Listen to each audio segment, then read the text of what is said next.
네, 안녕하십니까. 전자심 지식방송 UTV 진행맡은 지식PD 고성입니다.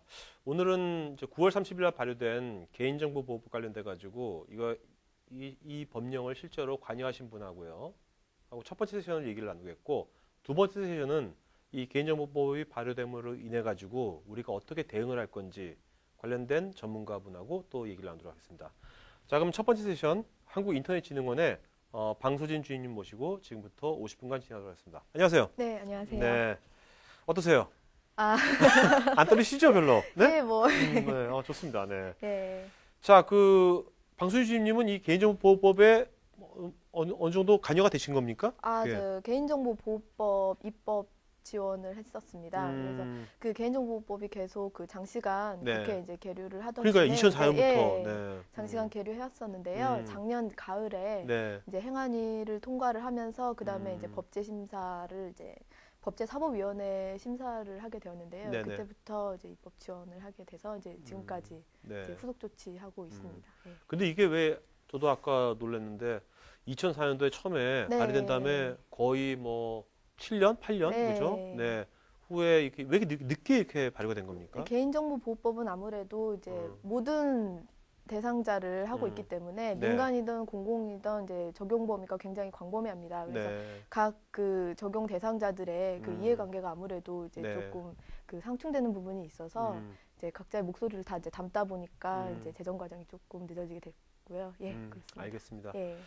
자, 오늘은요, 여러분들 저희 지식방송은 뭐든지 이제 우리가 진하게 뽑아내는 거기 때문에 이 개인정보보호법이란 게 과연 정말 어떤 의미를 갖고 과연 어떤 우리한테 이제 우리가 무엇을 준수해야 되고 이것에 대해 무엇이 달라지는지를 한번 구체적으로 알아보도록 하겠습니다. 먼저 이 개인정보보호법이 무엇이냐? 네. 네, 이것의 정의부터 한번 보도록 할까요? 무엇인지. 네. 먼저 이제 개인정보보호법 정의라기보다는 이제 물론 이제 개인정보보호법은 개인의 이제 그 개인정보를 이제 그 기본권과 관련된 부분이 좀 있습니다. 네네. 그래서 이제 그 개인정보 자기 결정권을 보장하고자 네. 이제 개인정보보호법이 이제 발효가 된 건데요. 먼저 의의로 볼 수 있는 게 바로 아까 전에도 말씀드렸다시피 적용 대상이 굉장히 확대가 된 거고요. 네. 그리고 적용 범위 역시도 기존과는 좀 다르게 확대가 네. 되었습니다. 그래서 네. 먼저 이렇게 화면을 보시게 되면은 법 시행되기 이전에는 각 분야별로 개별법이 산재해 있었어요. 그래서 네. 각 분야별 개별법에서 그 개인정보를 또 그 조문별로 이렇게 네. 썰어서 규정이 되어 있었는데요. 개인정보보호법은 이제 그 공공민간의 모든 개인정보 처리자를 대상으로 하는 일반법으로 이제 제정이 된 것입니다. 네네.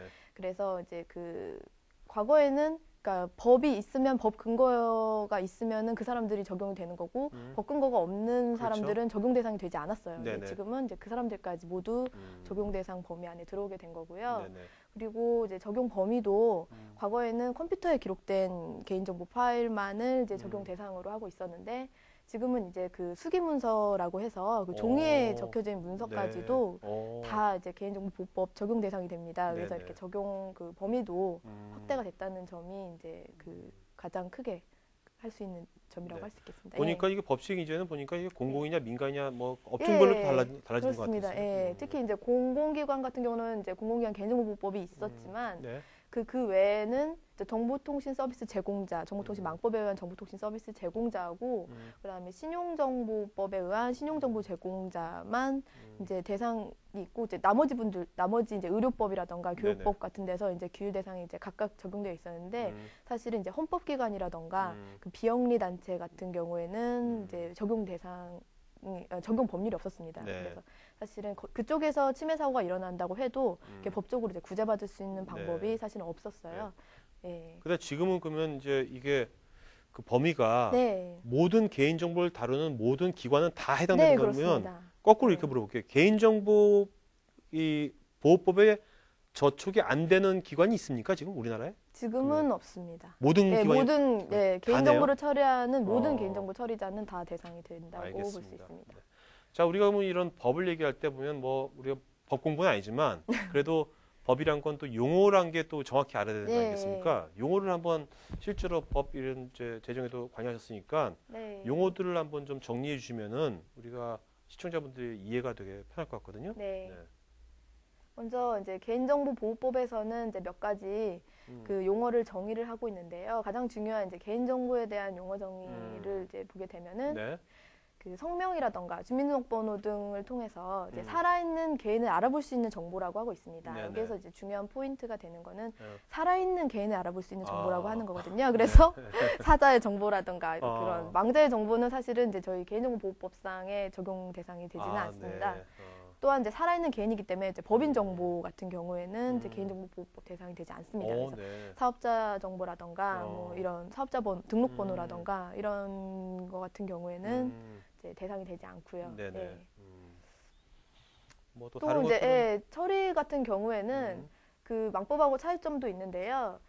개인정보 처리라고 해서 그 개인정보 그 수집, 생성, 기록, 저장 이런 개인정보를 활용하는 그런 전체 전반적인 라이프 사이클 안에 들어오는 모든 처리 과정을 네. 다 하나로 처리라고 하고 있습니다. 개인정보보호법에서는. 근데 네네. 이제 정보통신망법에서는 따로 처리라는 말은 규정하고 있지 않고요. 취급이라는 말을 쓰고 있습니다. 근데 개인정보법에서는 그게 다른 점입니다. 그러니까 과거에 비해서 상당히 포괄적인 것 같아요. 예, 그렇습니다. 예, 뭐 정보 주체는 뭐 다들 아시다시피 네네. 이제 개인정보 주체가 오케이. 되겠고요. 네네.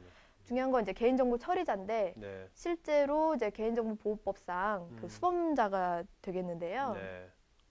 보통은 이제 이 안에 들어와야 이제 개인정보보호법상 이제 규제를 받게 되는데 업무를 목적으로 개인정보 파일을 운영해야 됩니다. 그렇기 네. 때문에 그 사적인 목적으로 개인정보를 이용하거나 이런 거는 이제 법에 저촉되는 그런 게 되지 않습니다. 네네. 그런데 이제 그 자기가 이제 뭔가 사적인 목적으로 뭐 메모를 해서 수집을 한다던가 다른 사람들한테 이제 뭐 전화번호를 받는다던가 네. 뭐 이런 행위를 많이 하잖아요. 그런 것도 다 개인정보보호법에 의해서 뭐 동의를 받아야 되나요? 이렇게 물어보신 분들이 간혹 있는데요. 네. 사적인 목적으로 활용하는 거는 보호 대상, 그 개인정보보호법상 네. 규제 대상이 되지 않습니다. 네네. 그리고 개인정보 파일을 운영해야 되는데 밑에 보시면 개인정보 파일 정의가 되어 있습니다. 그래서 개인정보를 쉽게 검색할 수 있도록 그 일정한 규칙에 따라서 체계적으로 배열하거나 이제 구성을 한 개인정보 집합물이라고 할 수 있겠는데 이거는 뭐 정제된 파일 형식만을 원하는 것은 아니고요. 네. 아까 전에 이제 수기 문서도 대상이 그렇죠. 된다고 했잖아요. 네네. 그 자료를 다 서류 뭉치 같은 거 있잖아요. 그 개인정보가 적혀져 있는 파일이 집적되어 있는 거. 네네. 그런 것도 전부 다 개인정보 파일에 해당된다고 볼 수 있습니다. 네. 양식과 형식에 제한이 없거든요. 예. 그러면 그런 뭐 동창회 명부 같은 거를 네. 종이 명부를 잃어버리면 그것도 법에 그것도 그렇게 되겠습니다. 네. 그래서 그 관리를 하실 때는 항상 그 음. 뒤에도 나오겠지만 그 저희가 그 개인정보를 관리하게 되면은 안전한 그 조치를 취해야 되는데요. 그걸 또 의무사항으로 되어 있습니다. 그럼 그 종이 문서에 대한 조치사항도 있는 거죠? 네, 있습니다. 네. 예. 아까 이게 개인정보 처리자에서 네. 진짜 이거 개인 사적으로 하는 것까지 처벌받으면 뭐 우리 뭐 이렇게 아이폰 분실하면 그것도 처벌받는 거 아니에요? 그죠? 네, 말이 안 되는 거기까지는 것도 그렇지 있죠. 않습니다. 다만 이제 뭐 아이폰 얘기가 나와서 음. 말씀드리는데 그 보통 사람들이 휴대전화에 개인정보를 많이 개인정보라기보다는 전화번호를 이제 저장을 그렇죠. 해놓잖아요. 네네. 사적 목적으로 이렇게 그 저장된 그 개인정보는 이제 개인정보 규제 대상이 되지 않지만 네. 일부 이제 영업하시는 분들 그 고객 정보를 휴대폰에 이제 그 전화번호를 이제 저장을 하시는데 네네. 그거는 개인정보 파일로 볼 수 있습니다. 오. 그래서 이제 그것도 개인정보 처리자가 됩니다. 네. 예. 영업하신 분들은 좀 유의하셔야 될 예, 좀 사항이네요. 주의를 하셔야 돼요. 업무를 목적으로 이용을 하신다면은 이제 주의를 좀 하셔야 됩니다. 근데 고객 중에 내가 형님 하면 어떻게 된 거예요? 네. 고객 중에 형님 하는 사람. 그거는 이제 개인적인 좀 판단이 좀 필요할 것 같아요. 예. 오케이. 자, 그럼 네. 여기서 이 아까 처리 있지 않습니까? 이 네. 처리 단계. 네. 그 단계들이 어떤 단계들인지 좀 네. 그걸 좀 구체적으로 한번 알아보도록 하죠. 네네. 네. 개인정보 처리는 일단 크게 법에서는 수집 이용 그리고 네. 그것을 저장 관리 네. 그다음에 그 개인정보를 제공하거나 위탁하는 행위 음. 그리고 다 쓴 경우에는 이제 파기를 하게 되는 과정을 거치게 네. 됩니다. 네. 네, 추가적으로는 이제 이 일련의 행위들에 대해서 정보 주체가 자기 이제 개인정보에 대해서 권리를 이제 행사할 수 있도록 권리 보장에 대한 부분도 이제 별도로 저희가 규정을 해놓고 있습니다. 네. 개인정보보호법에서는요. 그래서 이제 단계별로 그 규제 내용이 조금씩 다른데 네. 수집 이용 단계에서는 이제 개인정보 수집 이용을 할 수 있는 그 허용 사유 또는 이제 그 사유에 해당되지 않으면은 이제 동의를 얻도록 하고 있고요. 네. 그 개인정보는 필요 최소한으로 수집을 해야 된다는 그 일종의 이제 그런 네. 기준 같은 게 이제 제시가 되어 있고 뭐 자세한 건 우리가 이따가 또 할 거니까. 그 다음에 근데 이제 중요한 거는 그 저장 관리로 넘어가는 부분에서 네. 특히 이제 좀 의무 사항들이 좀 많이 규정되어 있습니다. 이것도 네네. 뒤에서 이제 오케이. 별도로 이제 설명을 해드리도록 하겠습니다. 네. 근데 여기서 이제 이게 개인정보 파기 있지 않습니까? 네. 근데 이거를 어떤 식으로 파기하는 건지 그게 네. 궁금하거든요. 네. 개인정보는 일단 지금 현 수준에서 음. 현재 기술적인 수준으로 복구가 불가능한 방법으로 파기를 해야 됩니다. 이게 그래서 어떤 건가요? 이제 메모리 구체적으로? 같은 경우에는 완전히 이제 삭제를 해야 되는데 영구적으로 이제 복구가 불가능하도록 삭제를 해야 되고요. 네네. 또한 그런 수기문서라던가 이런 네. 물리적인 그런 문서 같은 경우에는 음. 완전히 파쇄를 해야 됩니다. 이렇게 찢어버리는 것까지는 안 되고요. 아, 네. 완전히 파쇄를 하거나 소각을 해야 됩니다. 그래서 파쇄는 네. 우리 그 은행 가면 이렇게 찍 네, 그런 거, 예, 그런 거를 통해서 파쇄를 하셔야 됩니다. 네. 예. 자, 그러면은 여기 처리 단계 있지 않습니까? 네. 단계별로 한번 하나하나 알아보도록 네. 하죠. 네, 구체적으로. 먼저 이제 뭐 이 수집 이용, 그죠? 네. 그래서 이용 및 뭐 하는데 제한 같은 것도 뭐가 있는지. 네. 개인정보 수집 이용 및 제한 같은 경우에는 사실은 이제 사람들이 동의를 얻지 않으면 안 되는 걸로 이제 기본적으로 많이들 생각을 하시는데 그런 게 네. 아니라 이제 동의를 얻지 않고도 수집 이용을 할 수 있는 다양한 사유들을 네. 법에서는 규정을 하고 있습니다. 그래서 정보 주체 동의 이외에도 법률에 특별한 규정이 있다거나 또 법령상의 의무 준수를 위해서 이제 불가피한 경우, 예를 들면은 그 법령의 그 개인정보 처리에 대한 명확한 규정은 없지만 네. 법령에서 의무 사항을 규정한 게 있습니다. 네. 그런 의무를 수행하기 위해서 개인정보가 반드시 필요한 경우에는 동의를 얻지 않고도 그 개인정보를 활용할 수 있게 되는 겁니다. 그래서 네. 이제 그런 부분이고요. 그다음에 이제 공공기관 같은 부분, 그리고 4번에 좀 이렇게 그 볼드 표시가 네네. 되어 있는데 정보 주체와의 계약 체결 이행을 위해서 불가피한 경우에는 이제 동의를 얻지 않아도 됩니다. 그래서 뭔가 그 홈쇼핑 서비스 이용한다던가 인터넷에서 물건 구매할 때 배송 정보를 입력해야 되잖아요. 네네. 근데 그거는 반드시 필요한 정보라고 볼 수 있습니다. 사실은 그걸 입력하지 않으면 이제 배송을 할 수가 없기 거래를 할 수 때문에 없으니까. 거래를 할 수 없기 때문에 그런 정보 같은 경우에는 이제 동의를 얻지 않고도 이제 수집 이용이 가능한 그런 예가 될 수 있겠습니다. 네. 여기 보면 이제 처벌 규정이 네. 요거는 뭐 15조는 5천만 원이고요. 네. 16조는 3천만 원이고. 네. 이게 저는 이제 이게 개인정보 하나 어기면은 그냥 한 번에만 그 과태료가 네. 하나만 있을 줄 알았는데 이게 조항화돼 있나 보죠? 예. 그 와, 규제 기준마다 조금씩 이- 상이합니다. 다 예. 위반하면 엄청나게 물겠네요, 이거. 네? 그렇죠. 한 방에 5천 원 해결되는 게 아니라, 네? 이게. 예. 물론 뭐 네. 사안에 따라서 행위에 대해서 이제 또 판단이 있겠지만 네. 네, 그렇습니다. 예. 자, 그리고 우리가 이제 이런 개인정보를 이제 수집만 하는 경우도 있지만 이걸 어떤 경우는 우리 제3자한테 주는 경우도 있잖아요. DB를 네. 제공하는 경우도 있고. 그럼 사마다 다를 텐데, 그죠? 네. 활용도가. 그럴 때마다 뭐가 좀 다른지 그거 좀 말씀해 주시죠. 그 사안들만 그 사안들에 대해서도 각각 기준이 달리하고 있는데요. 네네. 먼저 이제 수집 이용에서는 아까 잠깐 보여드렸지만 이렇게 6가지 정도의 그 수집 이용할 수 있는 네. 기준이 있습니다. 근데 이제 개인 정보를 제3자한테 제공을 하게 되는 경우에는 앞에서 제가 이제 정보 주체의 계약 체결 이행을 위해서 불가피한 경우에는 네. 동의 없이 수집 이용이 가능하다고 말씀드렸는데 개인 정보 제3자에게 제공하는 경우에는 네. 사실은 이제 그 부분이 없습니다. 즉 네. 제3자에게 제공을 할 때에는 어. 정보 주체의 계약 체결 이행을 위해서 필요한 경우라 하더라도 동의를 얻어야 됩니다. 네. 예. 이런 점이 조금 다르고요. 어. 또 이러한 개인정보 제공 같은 경우는 지금 법상에서는 이제 명확하게 기준이 나와 있지는 않지만 목적 이내, 수집 목적 이내에 제공하는 경우를 말하고요. 네네. 수집 목적을 벗어나서 제3자한테 제공하는 경우에는 더 엄격한 기준이 적용됩니다. 네. 그래서 이제 정보 주체의 그냥 동의가 아니라 별도의 동의를 얻어야 됩니다. 그래서 그 목적의 이용 제공에 해당하는 부분에 대해서 다른 동의와 다르게 별도로 네. 한 번 더 동의를 얻어줘야 되고요. 네. 예. 하지만 이제 통계 작성이나 학술 연구 같은 목적으로 수집 목적 이외에 제공하는 경우가 있습니다. 네. 그럴 때는 그 정보 주체를 좀 식별하기 어렵도록 이렇게 처리를 해서 이렇게 그런 형태로 제공을 한다면 동의 없이 별도의 동의 없이도 제공을 할 수 있게 됩니다. 네. 벌써 이게 처벌 규제 강도가 다르네요. 강도가 여기 다릅니다. 징역이 예. 없었는데 여기 징역이 여기도 예. 5년 이하의 징역이 예, 나오네요. 맞습니다. 예. 특히 살벌하네요. 이제 목적의 이용 제공 같은 경우는 굉장히 처벌 규정이 높습니다. 네. 가장 최고 수준의 처벌 규정이 적용됩니다. 네. 자, 그리고 아까 보니까 그 민감 정보라는 게 있던데 예. 어떤 것이 민감 정보인지 좀 구체적으로 말씀해 주시겠습니까? 민감 정보를 네. 하면 이제 뭐 결론적으로 말씀드리면은 네. 사생활 침해 가능성이 현저한 정보를 말합니다. 음, 그렇기 때문에 뭐 건강 정보, 자기 병력에 아, 대한 정보라던가 그렇겠네요. 그 사상, 뭐 음. 정치적인 그런 사상이라던가 뭐 그런 부분을 다 민감 정보에 해당되겠습니다. 네. 예. 음. 민감 정보 이외에도 이게 민감 정보는 여기서도 나오지만은 음. 이제 뭐 노동자 가입, 그 정당 네. 가입이라던가 뭐 이런 부분도 다 민감 정보에 해당하게 되고요. 네. 그 대통령령에서 음. 또 그 기준을 좀 음. 제시를 하고 있습니다. 네. 그 추가적인 부분이. 네.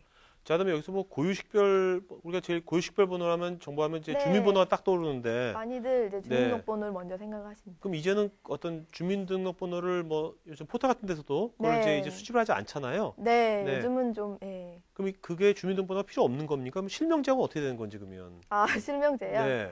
뭐 일단은 여기서의 말하는 고유식별 정보 처리하고 실명제는 조금 다릅니다. 네. 실명제 같은 경우는 본인을 확인하는 그런 차원에서 좀 접근을 해야 되고요. 네. 고유식별 정보는 이제 개인 정보를 처리하면서 그 수집 단계에서 다른 개인 정보랑 같이 그 고유식별 정보를 함께 수집을 하게 되는 경우에는 별도로 네. 동의를 받아야 되거나 별도의 그 조치가 있어야 되는 건데요. 네. 원칙적으로 민감 정보랑 고유식별 정보 같은 경우에는 처리가 금지가 원칙입니다. 네네. 앞에서는 수집 이용할 수 있는 게 일단 원칙인 걸로 지금 앞에는 기준을 제시하고 있잖아요. 네네. 열어놓고 있는데 그 민감 정보랑 고유식별 정보는 원칙적으로 금지를 하면서 음. 예외적으로 법령에 근거가 있거나 또는 정보 주체에 별도의 동의를 얻게 되면은 이용이 가능합니다. 네. 둘 다. 예.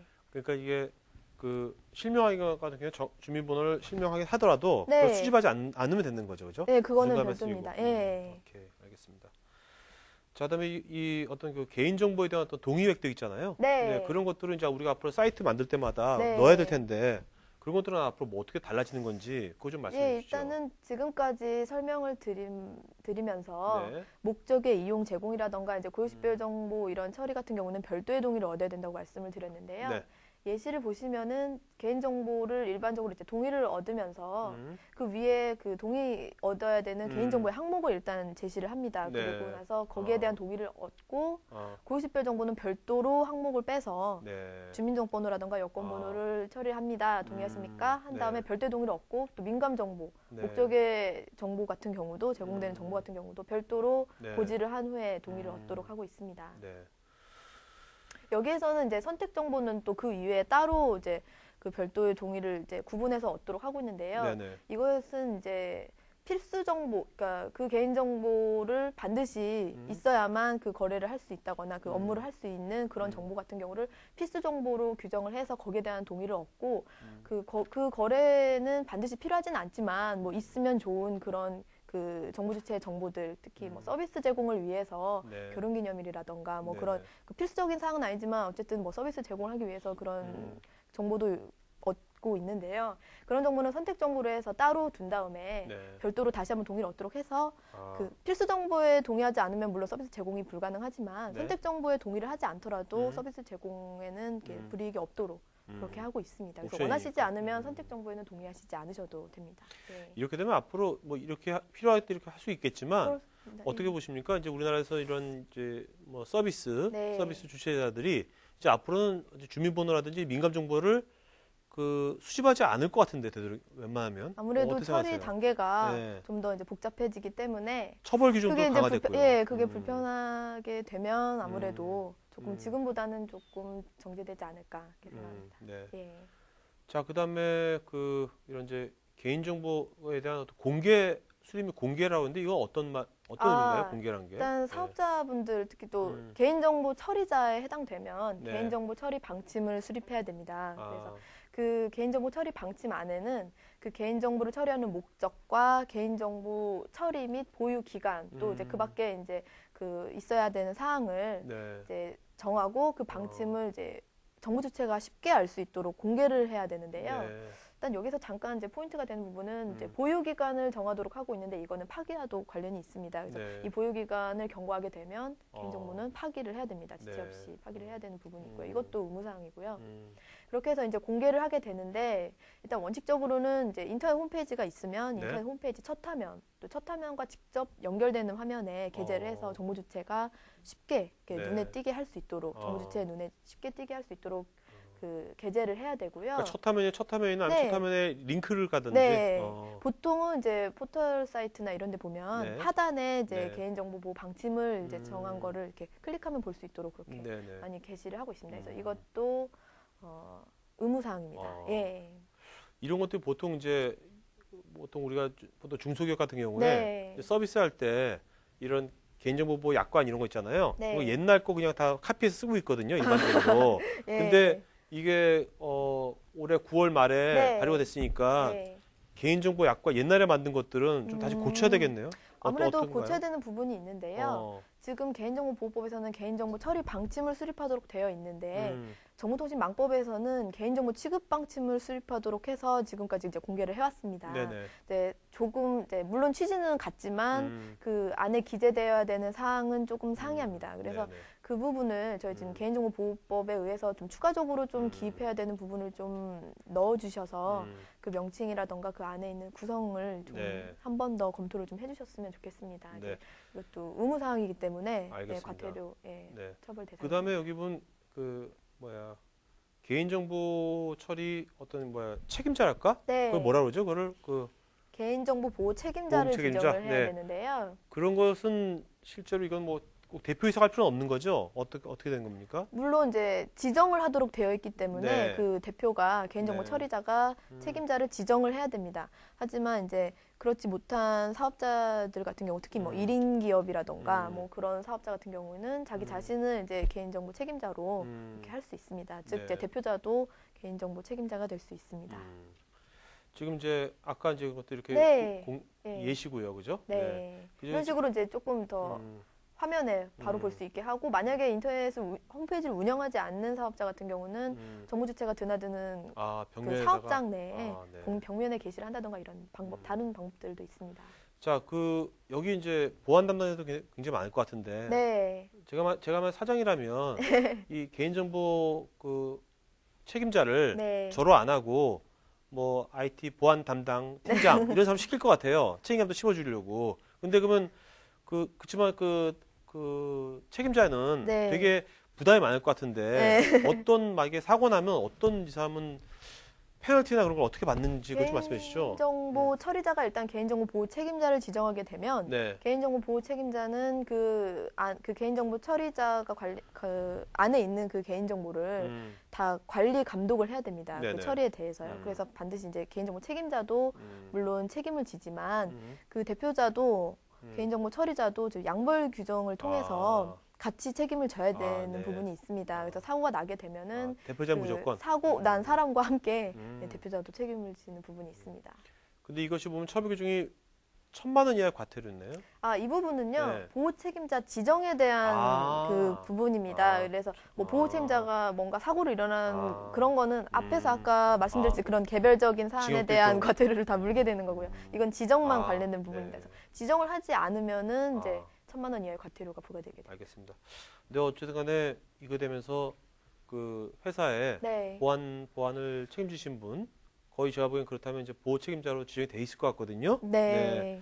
예전보다는 그래도 이것 때문에 좀 신경이 많이 쓰이실 것 같아요. 네. 일단은 뭐 정보통신 서비스 제공자에 해당되시는 분들은 정보통신망법에 의해서 이제 개인정보 저희 개인정보 보호 책임자와 유사한 또 책임자가 지정되도록 되어 있습니다. 개인정보 보호 아마 관리 책임자 정도 되겠는데요. 네네. 근데 그 사람과 역할은 거의 유사합니다. 네. 단지 이제 조금씩 다른 면이 있고요. 네. 이제 기존의 망법을 통해서 그 관리자로 지정되셨던 분들은 이 개인정보 보호 책임자를 따로 또 한 사람을 지정할 필요까지는 없고 그 사람이 겸임을 해서 네. 이 업무를 같이 할 수 있습니다. 알겠습니다. 네. 자, 그다음에 이제 개인정보의 안정성 확보 조치라는데 이 안정성이 뭘 의미하는 건지 여기서? 개인정보 안전성 확보 조치라고 하면 네. 이제 개인정보를 일단은 수집을 하게 되면 그 개인정보가 유출되거나 이렇게 훼손되지 않도록 좀 조치를 취해야 되는데요. 네. 그 사고가 나지 않도록 안전하게 관리를 해야 된다는 그런 취지에서 그 이런 기준을 만들게 된 것입니다. 네. 그래서 개인정보 안전성 확보 조치 같은 경우는 법에도 물론 그 기준이 있지만 워낙에 좀 디테일한 부분이 많기 때문에 네. 또 이제 기술이 점점 변화하면서 그런 안전성 확보 조치 같은 경우도 그때마다 새로운 기술을 그렇죠. 적용받아야 되기 때문에 이제 법상에서는 정말 원칙적인 기준만을 정하고 그 세부적인 그런 의무사항, 기준사항은 그 개인정보 안전성 확보 조치 기준고시라고 해서 고시. 따로 별도로 지금 저희가 이렇게 좀 개별적으로 좀 더 구체적인 내용을 정하고 있습니다. 이건 계속해서 업데이트가 되겠네요. 향후에 좀 더 이제 추가적인 사항이 발생을 한다거나 하면 또 다른 또 뭐 새로운 또 기술이 나온다거나 하면은 이제 반영을 해서 고시가 바뀌게 될 것입니다. 알겠습니다. 지금까지 어떻게 보면 이제 이 회사 입장에서 말씀하신 거고 이제 개인의 입장에서 내 개인 정보가 새 나갔다라든지 이럴 때 어떻게 신고라든지 우리가 간접신고는 113, 막 114가 맞나요? 간접신고 해본 지 오래돼가지고 111입니다. 119가 헷갈리네. 신고를 안 해봐가지고 불날 때가 119였죠, 그죠? 이럴 땐 112 몇으로 해야 되는 겁니까? 저희 한국인터넷진흥원에서는 이제 개인정보보호 침해 사고가 발생했을 경우에 신고를 받고 있는데요. 인터넷진흥원에서는 이제 118 센터를 운영하고 있습니다. 그래서 저희가 국번 없이 118번을 누르셔서 말씀을 해주시면 저희가 상세한 상담과 그리고 그 침해 구제 절차를 안내를 해드릴 겁니다. 자, 그럼 이제 9월 30일 날 이제 시행이 됐고 앞으로 이제 어떤 이제 뭐 조치들 추후에는 어떻게 될 건지 그거 좀 말씀해 주시죠.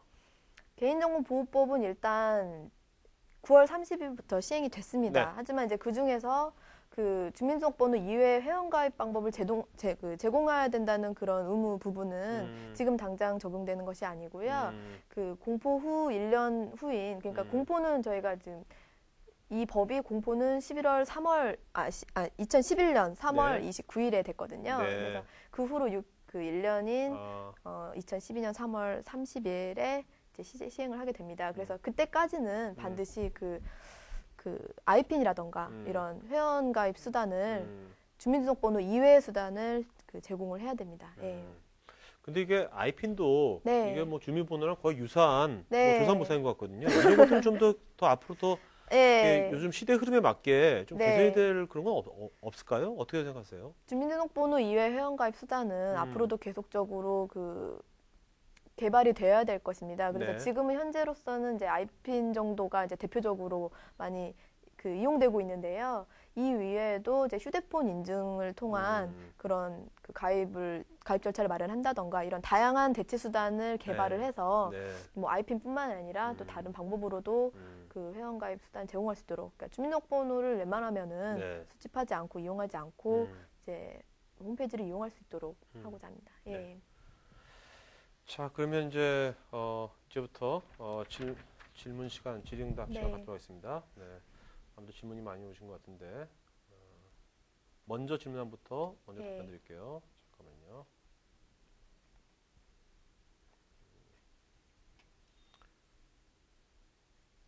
자, 최태영님께서 정보통신망에 의거 개인정보 보호 의무를 지던 사업자인데 이제 개인정보보호법에 의해 적용받게 되었는데 두 법에서 규정하는 내용이 상충하면 어떤 법의 규제가 우선하는 건가요? 지금 개인정보보호법은 우선 일반법으로서 이제 규정이 되어 있고 정보통신망법에도 물론 제 4장에 개인정보에 관한 그 규정이 규율되어 있습니다. 그 규정에서 규율되지 않은 부분은 개인정보보호법이 이제 적용받게 되는 거고요. 거기에 그 개별법상의 규정이 있으면 그 법을 우선해서 적용을 합니다.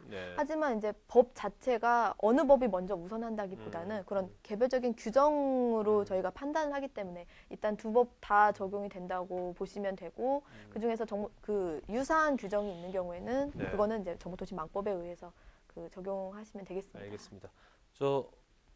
게스트님. 지금 답변하시면서 질문 잘하신 분은 따로 메모를 이름을 써주세요. 그래서 이따가 맨 끝에 두 분을 선정해 주세요. 그 두 분한테 네. 뭐 우리가 이제 슈퍼스타 K는 아니지만 네. 던킨 도너스 경품권 드릴 거거든요. 네, 아. 그러니까 하시면서 네.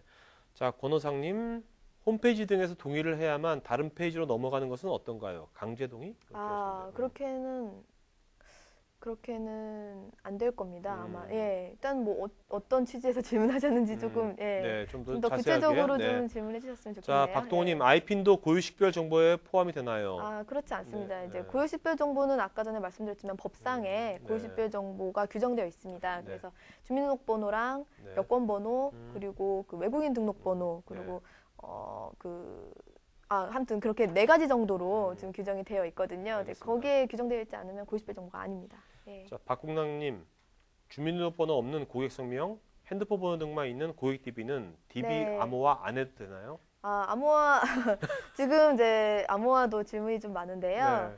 암호화 같은 경우에는 그 기준 고시에서 음. 암호화를 반드시 해야만 되는 개인정보에 대해서 규정을 하고 있습니다. 네네. 그 중에서는 고유식별 정보가 있고요. 그리고 바이오 정보가 있습니다. 아, 그리고 네. 비밀번호가 있거든요. 네. 요 3가지는 반드시 그 암호화를 해야 되지만 그 네. 나머지는 이제 선택사항입니다. 아, 알겠습니다. 예. 자, 그다음에 질문이 지금 거의 네.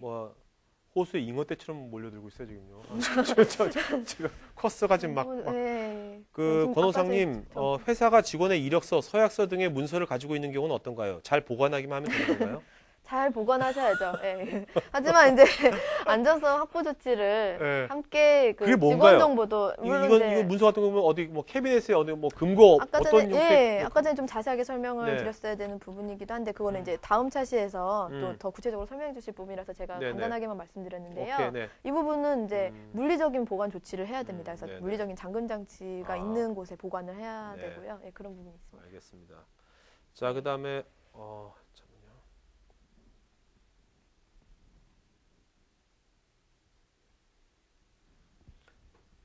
자, 박동호님, 고유식별이나 민감정보 목적 외 제공 동의 등을 동의하지 않으면 가입을 하지 못하는 사이트에 대해 처벌이 가능한가요? 아, 처벌이요? 네.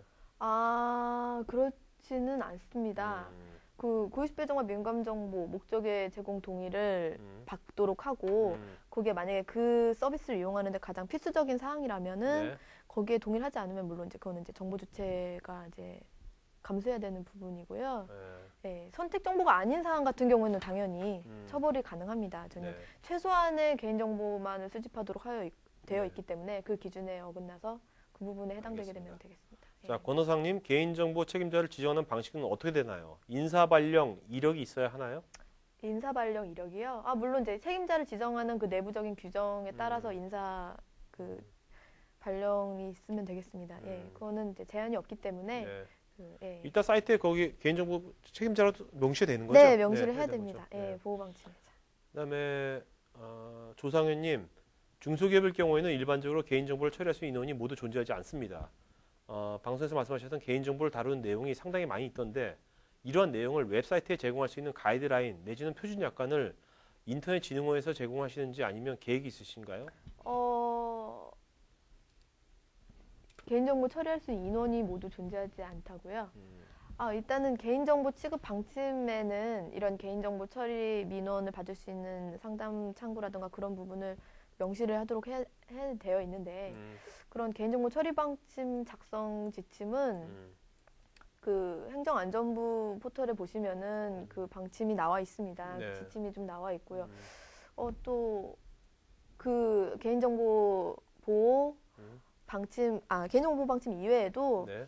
행정안전부에서는 또 종합 포털을 운영을 하고 있습니다. 네네. 그래서 그 privacy.go.kr로 들어오시면은 네. 이런 자세한 정보들이 중소기업 같은 경우에는 또 이제 저희가 별도로 또 많은 정보를 올려놓고 있으니까요.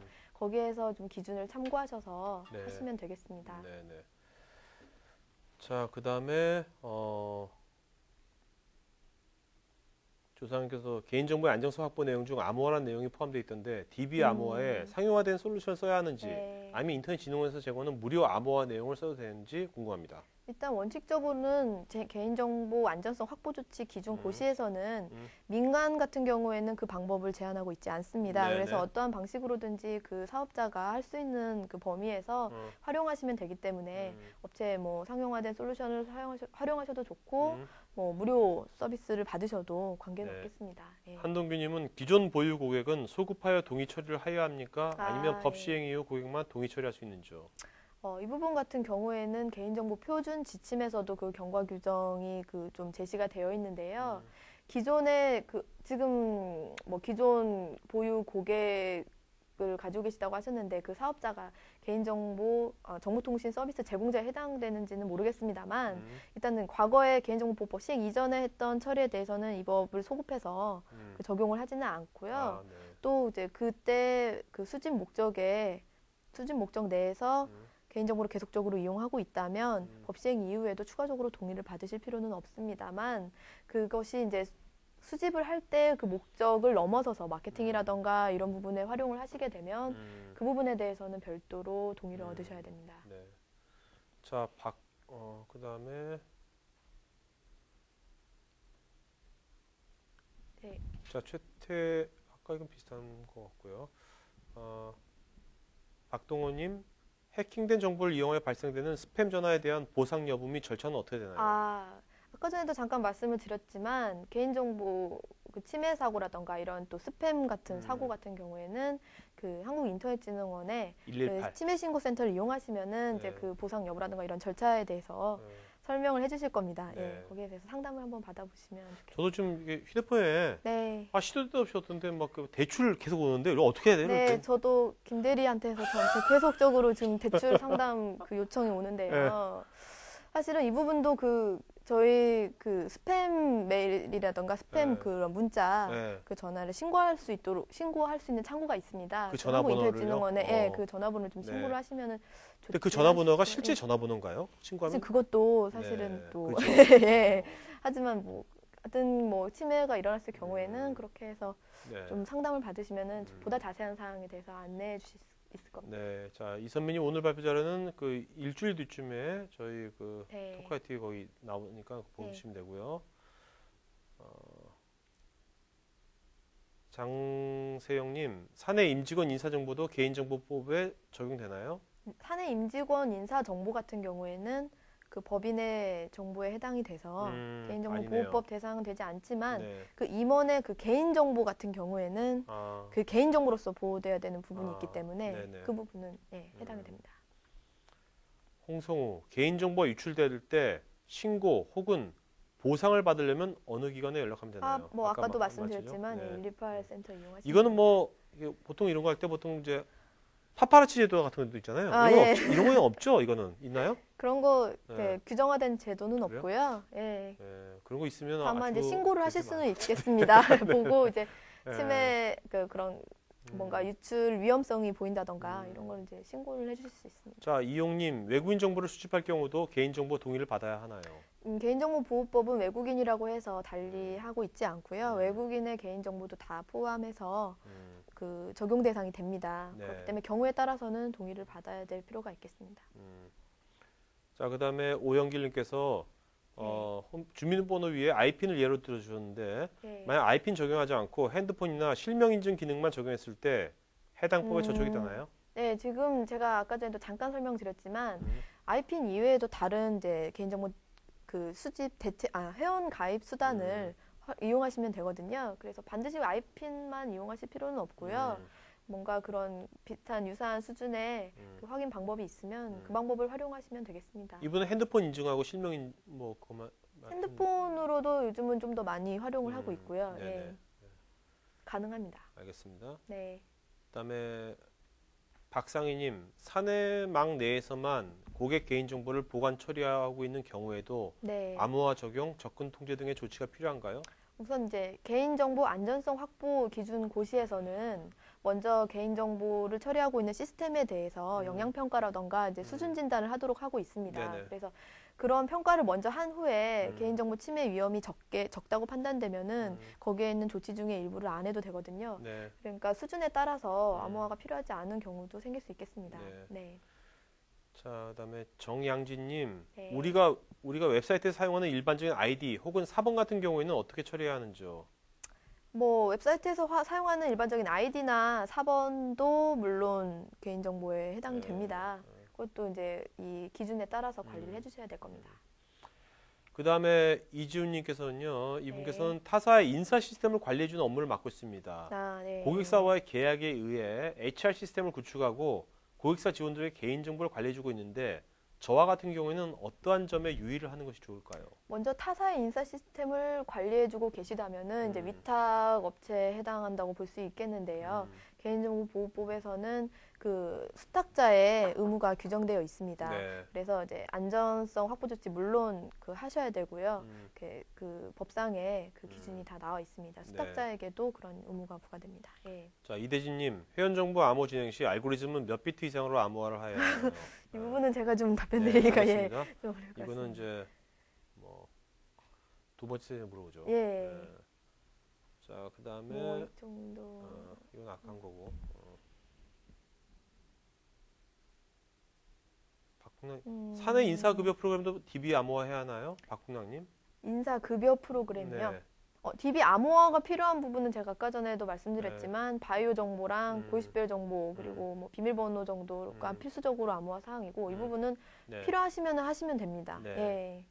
그다음에 그 필수적인 사항은 아닙니다. 김석훈님, 고유식별 정보를 암호화해야 한다고 하는데 이메일도 고유식별 정보인가요? 예, 아까도 말씀드렸지만 고유식별 정보는 법상에 규정되어 있는 정보만이 되고요. 나머지 예. 아니죠? 예. 예. 그다음에 김한진님,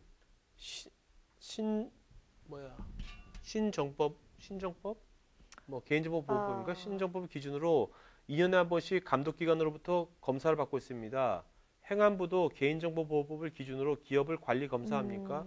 행안부도 이제 개인정보보호법에 따라서 그런 개인정보 취급에 대한 실태 점검이라던가 이런 조사를 할 수도 있습니다. 이제 법에서는 할 수도 있다고 규정되어 있습니다. 한동규님, 영업사원이 본인만 볼 목적으로 회사 시스템 혹은 엑셀에 저장하는 경우 동의서를 받아야 합니까? 사적인 목적으로 이용하는 경우에는 네. 개인정보보호법 규제 대상이 아닙니다. 네네. 네. 이거 보니까 그 직장 직원에 대한 정보에 대한 질문들이 네. 많아요, 유사하게. 네. 직장 내 직원에 대한 정보도 물론 개인정보보호법 대상이고요. 그러니까 네. 과거에 정보통신망법에서는 이용자, 즉 고객에 대한 정보만을 그 규제 대상으로 하고 있었습니다. 보호의 네. 대상으로 하고 있었는데 네. 개인정보보호법에서는 그러한 그 구분되어 있는 게 없이 모든 개인정보, 모든 그 정보 주체에 대한 정보를 다 보호를 해야 되기 때문에 네. 직원 정보도 마찬가지입니다. 그래서 네네. 같이 뭐 기준이 달리 아까 뭐 질문 네. 주셨듯이 기준이 차이가 있는지도 여쭤보셨는데 그건 네. 아니고요. 네. 일반 수집되는 개인정보랑 동일한 수준으로 함께 보호돼야 됩니다. 자, 박동호님, 보험회사 등 불확실한 이벤트를 이용하여 개인정보 수집하는 행위도 불법인가요?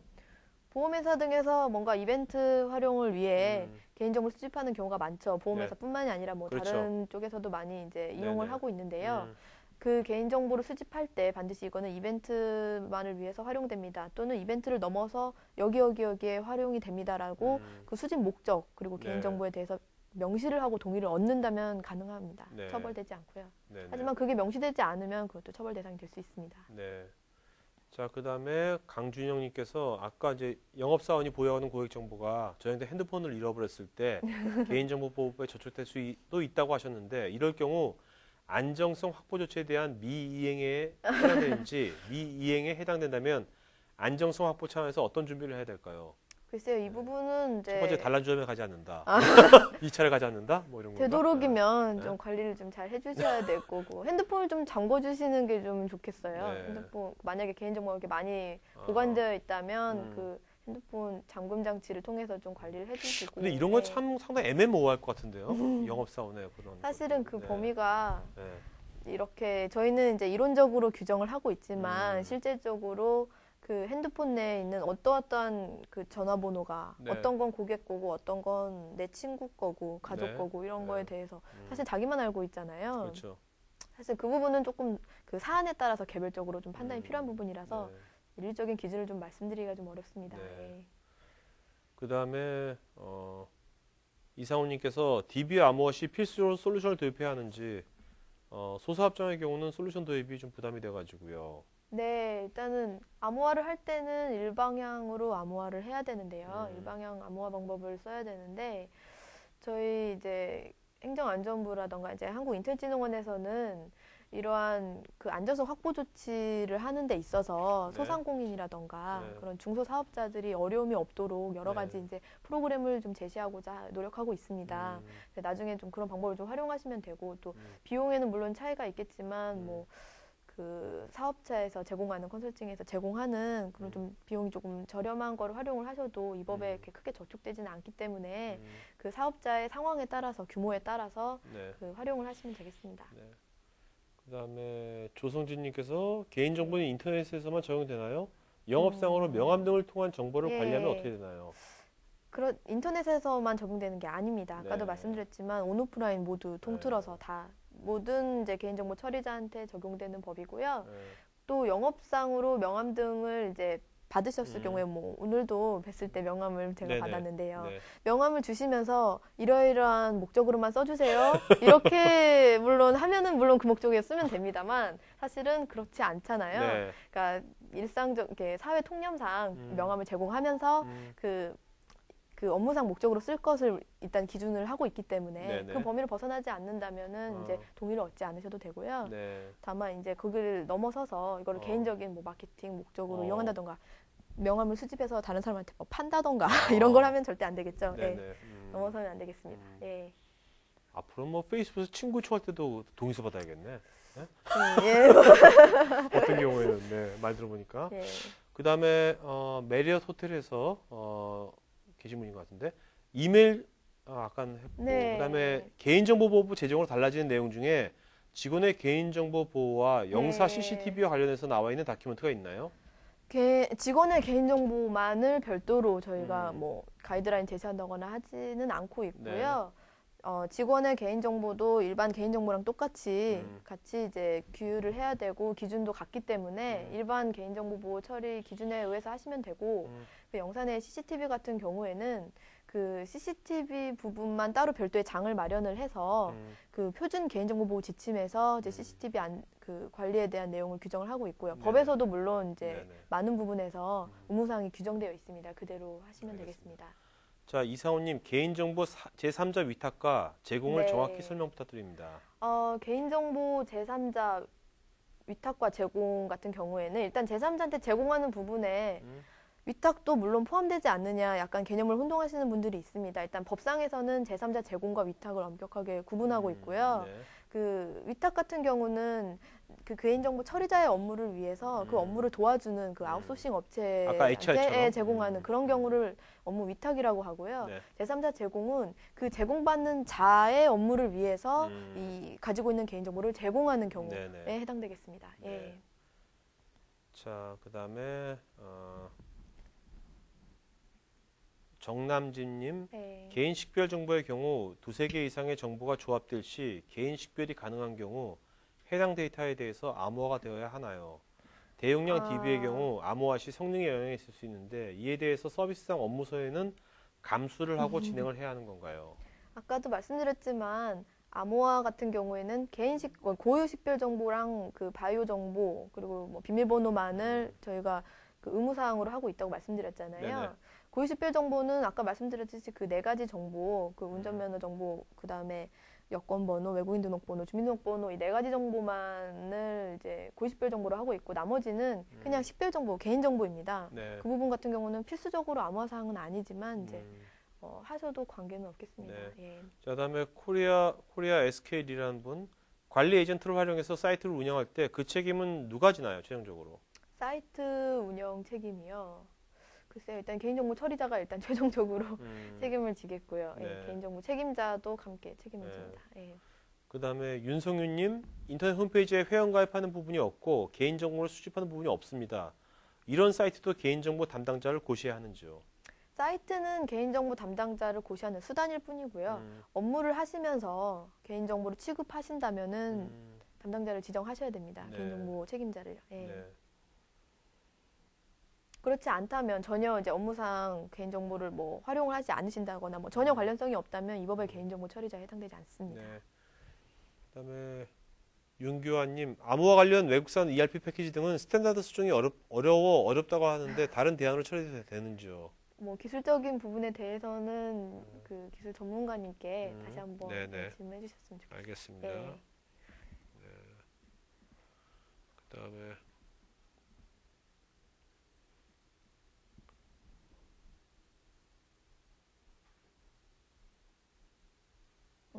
자, 최경수님께서는 네. 개인정보보호법이 정보통신서비스 사업자에게만 국한된 것인가요? 개인정보보호법은 아니죠. 예, 아니죠. 예. 공공민간 모든 네. 개인정보 처리자의 대상이 됩니다. 오영길님, 개인정보 영향평가 대상 기준이 개인정보 5만 건 이상 또는 개인정보 침해가 예상되는 경우 등이 있는데요. 이런 경우가 아니면 공공기관이더라도 개인정보 영향평가를 수행하지 않아도 상관이 없나요? 공공기관은 영향평가가 의무입니다. 네. 그래서 반드시 공공기관 같은 경우는 영향평가를 반드시 받아야 됩니다. 네. 그다음에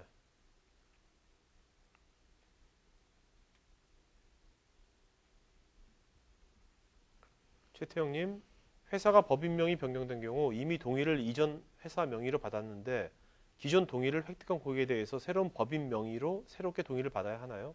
법인명만 교체되고 업무 네. 내용이 달라지지 않거나 네. 그럴 경우에는 뭐 음. 추가적인 동의는 받으시지 않으셔도 되겠지만 음. 그걸로 인해서 업무 내용이 변경된다거나 개인정보 활용되는 그 개인정보의 수라던가 이런 게 달라지게 되면 네. 그 부분에 대해서 달라지는 부분에 대해서 따로 동의를 얻으셔야 됩니다. 네. 류성민님, 혹시 개인이 개인정보를 노출하는 것을 두려워 허위로 기재한 것이 노출되었을 경우 이 경우 개인정보 보호법을 적용할 수 있나요? 개인정보보호법은 일단 적용이 됩니다만 네. 뭐 이 부분이 당연히 개인이 식별할 수 없게 된다고 해당이 된다면 네. 처벌되지는 않겠습니다. 네. 예. 이용님, 웹사이트 운영할 시 SSL 보안 서버를 구축해야 된다고 하는데 보안 서버 구축의 범위가 어떻게 되나요? 도메인이 존재한 사이트만 아니면 IP로 사용되는 사이트 모두 구축해야 하나요? 보안 서버요. 보안 네. 서버 뭐 모든 사이트에 다 구축해야 되는 걸로 알고 있는데 좀 더 구체적인 대답을 원하시면은 네. 두 번째 제가, 세션으로? 예, 네. 지금 모든 거나 두 번째 세션으로? 네. 모르는 거는 네. 그렇죠. 네. 기술적인 네. 부분은 제가 네. 사실 네. 예. 편합니다. 네. 좋습니다. 네. 자, 그 다음에 CCACI3 ID 개인정보보호법을 시행하고 있는 다른 나라들은 어떤 나라들이 있나요? 대표적으로는 일본의 우리와 유사한 개인정보보호법이 있습니다. 네. 그리고 뭐 일본 이외에도 뭐 미국에도 물론 시큐리티 관련 정보들이 그 법이 많고요. 특히 EU에도 그렇고 예, 거의 대부분의 나라에서 개인정보 관련된 법을 시행하고 있습니다. 자, 이제 정보통신사업자도 모두 개인정보보호법을 따라야 되는 거죠? 정보통신망법이 그렇죠. 아니라 예. 그죠? 네네. 망법도 따르셔야 되고요. 아마, 예, 네. 그 이외 사항은 오케이. 개인정보법 따르셔야 네. 됩니다. 그 다음에 시민보님, 사내 CCTV로 주차장을 모니터링하고 또한 CCTV로 녹화를 하여 보관하고 있는데 네. 이러한 부분도 사용자의 동의를 받아야 하나요? 그 개인정보보호법에서는 적용을 예외로 하고 있는 게 있습니다. 이분 선물을 좀 드려야 될 것 같은데요. 네네네. 네. 예. 적어놓으세요. 네. 네. 적용 예외되는 부분이 있는데요. 그 중에 하나는 이제 동창회 같은 친목단체 같은 경우가 일부 적용을 예외하고 있고, 말씀하신 CCTV 같은 경우에도 수집을 할 때 그 사람은 일단 그 카메라 밑을 지나가고 있는데 그 순간에 어떻게 동의를 얻을 수가 있겠어요? 그렇죠. 사실은 정말 물리적으로 불가능한 상황이잖아요. 이런 경우에는 사용자 동의를 받지 않으셔도 됩니다. 예. 네. 알겠습니다. 자, 그 다음에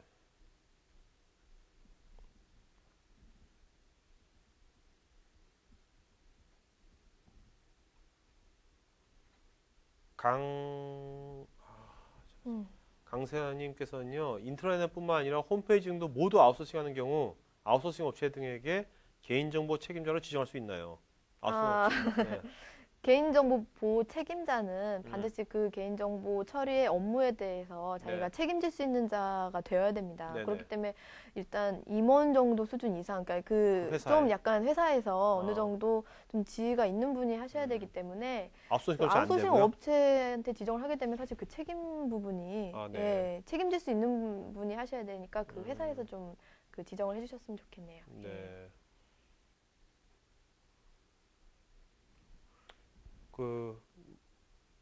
잠깐만요.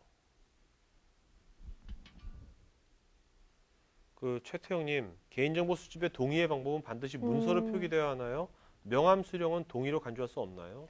개인정보보호법은 제22조에서 네. 그 동의의 방법을 좀 여러 가지 그 제시하고 있습니다. 시행령에서도 마찬가지로 그 서면 이외에도 전화라던가 팩스, 이메일, 문자 등등 이제 다른 수단을 많이 제공하고 있기 때문에 그런 다른 수단을 이용하셔도 관계없겠습니다. 자, 안호주님, 키사 및 다양한 사이트의 개인정보를 포함한 정보보호 가이드나 대부분이 윈도우즈 환경에 중심을 두고 있는 것 같은데 네. 향후 인터넷진흥원에서 비윈도우즈 환경에 대한 정보보호 방안, 가이드나 툴을 배포할 예정이신지요? 현재로서 제가 알기로는 아직은 이제 그 전해 들은 바는 없지만 필요한 경우에는 이제 원해서 네, 준비를 할 수 있을 것 같습니다. 네. 예.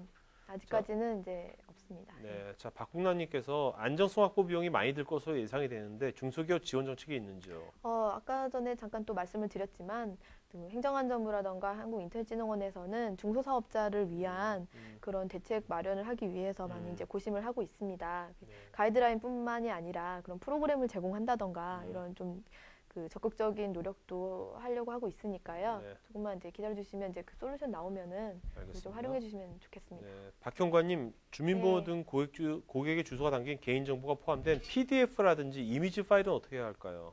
PDF라든지 이미지 파일도 개인정보 그 파일에 해당될 수 있겠습니다. 네. 아까도 말씀드렸지만 형식이나 이런 건 다 제한이 없거든요. 네네. 예. 자 오종태님 기본적으로 DB의 SQL 함수를 통해서 DB의 개인정보에 암호화를 할 수 있는데 DB 암호화 솔루션을 사용했을 때와의 차이점은 뭐가 있는지요? 암호화 솔루션 이 부분은 이제 네, 컨설팅 그렇죠. 업체인데 좀 질문해 네, 주시는 바로 게 뒤에 나옵니다. 컨설턴트 바로 뒤에 나옵니다. 아 그런가요? 기다리세요. 오종태님 바로 뒤에 나옵니다. 네, 두 번째 세션 나옵니다. 네. 법상에 그다음에- 좀 질문 좀 네네, 해주시면은 제가 그렇죠. 상세하게 답변해 네. 드리겠습니다. 예. 근데 전공이 뭐세요? 법 법이세요? 전공했습니다. 예. IT가 아니시구나. 예, IT 관련된 법을 주로 이제 네. 공부를 했습니다. 예. 법대에서 하나요? 그건? 네, 당연히 법대에서. 예. 자, 그 다음에 최경준님 화재 자동차 보험을 들었는데요. 고객정보 확인 카드가 반송용으로 있었습니다. 그런데 이들 주소 전화번호 등을 기록하게 근데 이름 주소 전화번호 등을 기록하게 되는데 네. 이것을 그대로 보내게 되면 이 엽서가 이동하면서 개인정보가 모두 노출하게 되어 아. 있더군요. 이런 유에 대한 책임은 없나요? 해당 그 업체한테 음, 일단은 그 이의 제기를 좀 해주실 필요가 아, 있겠는데요. 네네. 이렇게 되면 안 되고요. 음, 업체에서는 반드시 이런 개인 정보를 전송하거나 네. 이런 걸 할 때에도 네. 그 조치가 있어야 됩니다. 네. 유출을 막을 수 있는 조치가 필요합니다. 이런 걸 아까 118로 걸어서 할 수 있는 네, 겁니까? 이것도 상담을 받으실 수 있겠습니다. 네.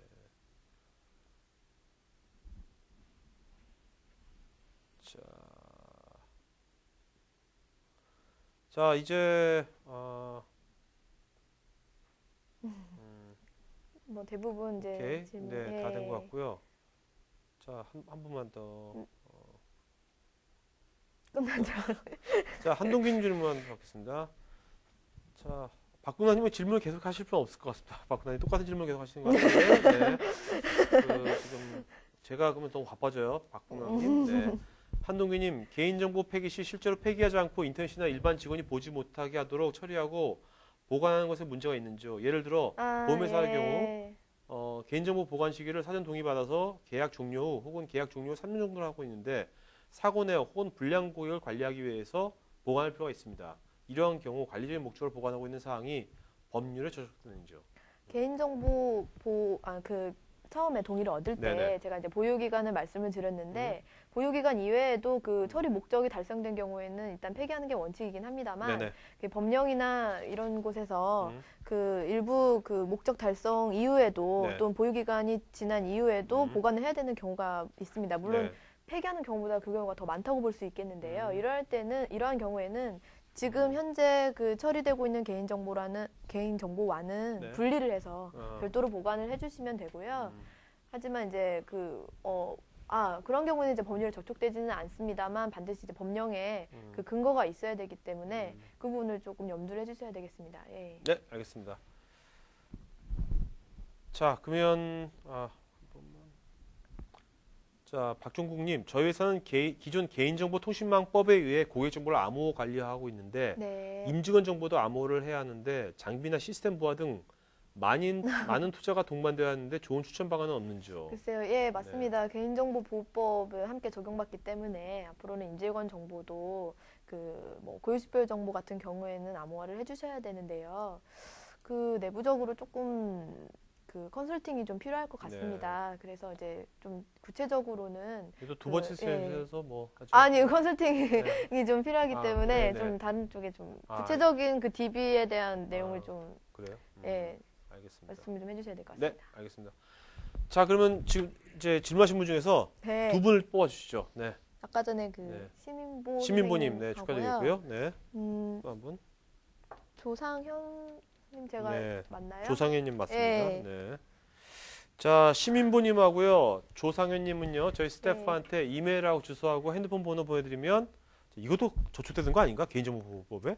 일단은 이제 목적을 좀 확실하게 말씀해 주시고 목적은 던킨도너스 예. 드리는 겁니다. 네. 네. 어때서 그것도- 있어요? 예, 네, 예. 그렇습니다.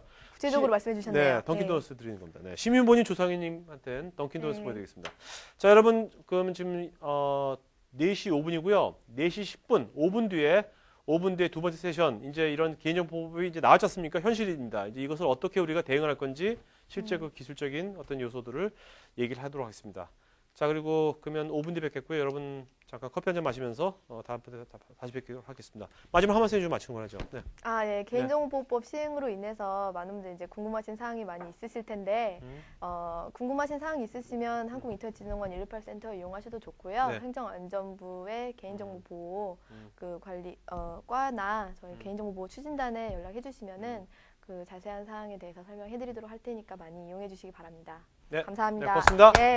자, 여러분 그 박수 치는 거 여러분 그 맨 그 위에 그 손두기 버튼이 박수 치는 거 있거든요. 그거 더블 클릭해 주세요. 그러면 다 보입니다. 여기 지금 그럼 여기 게스트님께서 감동 먹습니다. 자, 여러분 거의 남성분들인데 다 박수 한번 쳐주세요. 자, 이 좋아하는 거 보이세요 지금? 더블 클릭, 네, 더블 클릭. 좀, 그쵸? 이상훈님 예. 더블, 이지훈님 잘하시네. 그쵸? 빨리빨리. 그쵸? 좋습니다. 네. 그쵸. 여러분, 네. 행복한 게스트가 됐습니다. 네, 좋습니다. 여러분, 5분 뒤에 뵙겠습니다. 예. 네, 오케이.